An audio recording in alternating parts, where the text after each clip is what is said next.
Good morning all of you.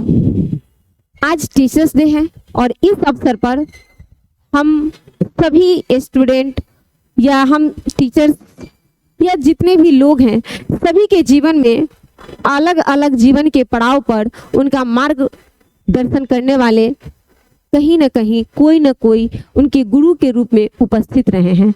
और वो सभी जितने भी, चाहे वो मेरी माता हो, मेरे पिता हैं, या फिर मेरे फ्रेंड हो, या फिर हमारे कोई भाई हो, मतलब जो भी है, या फिर हमारे टीचर्स हो, संस्था, स्कूल, कोचिंग, अदर कहीं भी, जिन्होंने हमारे मतलब मेरे जीवन को बेहतर बनाने के लिए और मेरे जीवन को बेहतर दिशा देने के लिए अपना योगदान दिए हैं, मेरी और हमारी संस्था की ओर से तहे दिल से बहुत बहुत धन्यवाद। पहली बात आप बात करते हैं कि टीचर्स डे के बारे में, कि ये टीचर्स डे मनाया क्यों जाता है।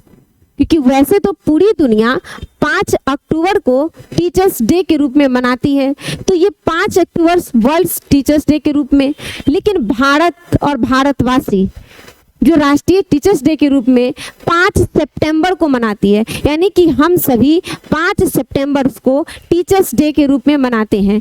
तो ये आखिर इसके पीछे के क्या कारण है, वो कौन से महानुभाव है, वो कौन से ऐसे व्यक्ति है जिनके जन्म दिवस पर हम प्रत्येक वर्ष टीचर्स डे के रूप में मनाते हैं।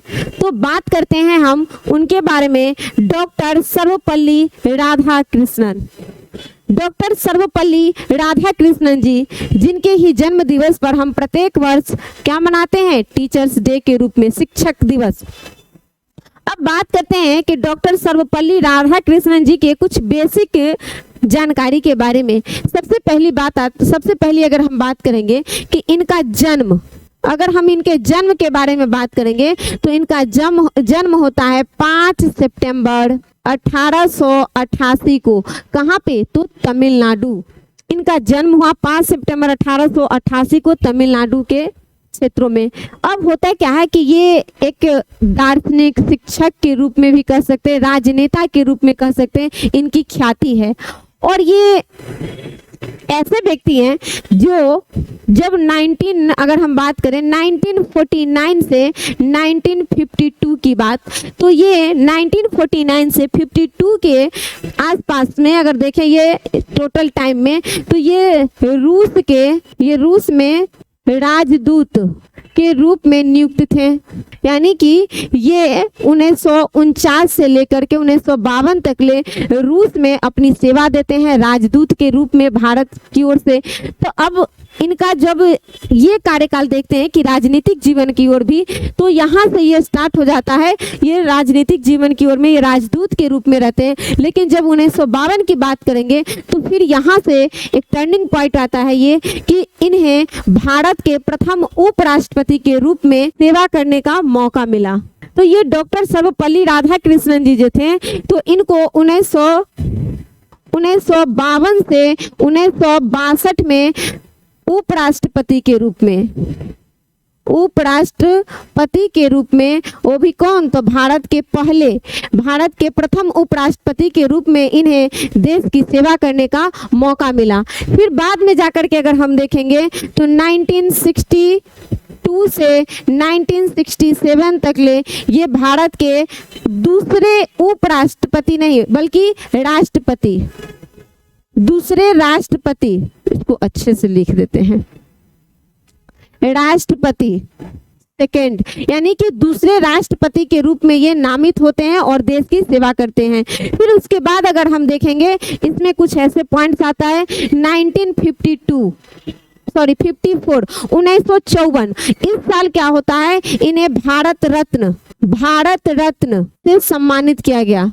तो 1954 में इन्हें भारत रत्न दिया गया। इनके साथ 2 और मेंबर थे, लेकिन आज हम फोकस किए हुए हैं डॉक्टर सर्वपल्ली राधाकृष्णन जी पर, इसीलिए आज इनके बारे में हम जानेंगे। तो ये 1954 में इन्हें भारत रत्न से सम्मानित किया गया, जो कि भारत का सर्वोच्च नागरिक सम्मान होता है, भारत रत्न।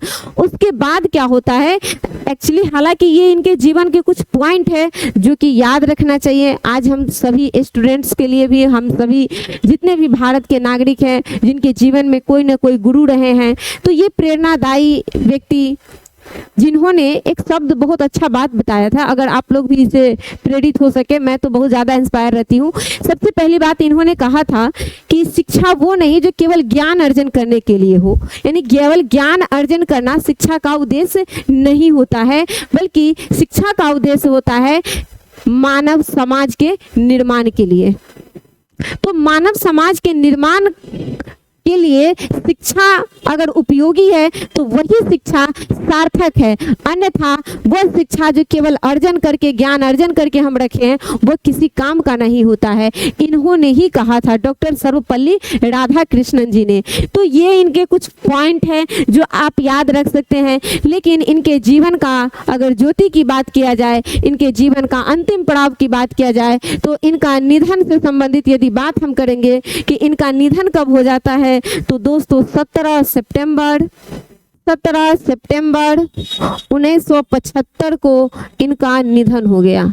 लेकिन इनके द्वारा किए गए कार्य, इनके विचार हम सभी के लिए जीवन का मार्ग प्रशस्त करने में अभी तक एक मार्ग प्रशस्त करने का काम कर रही है, और हम सभी के लिए ये एक आदर्श के रूप में है। और इन्हीं के जन्म दिवस पर हम तमाम देशवासी 5 सितंबर को टीचर्स डे के रूप में मनाते हैं, इनके जन्म दिवस पर।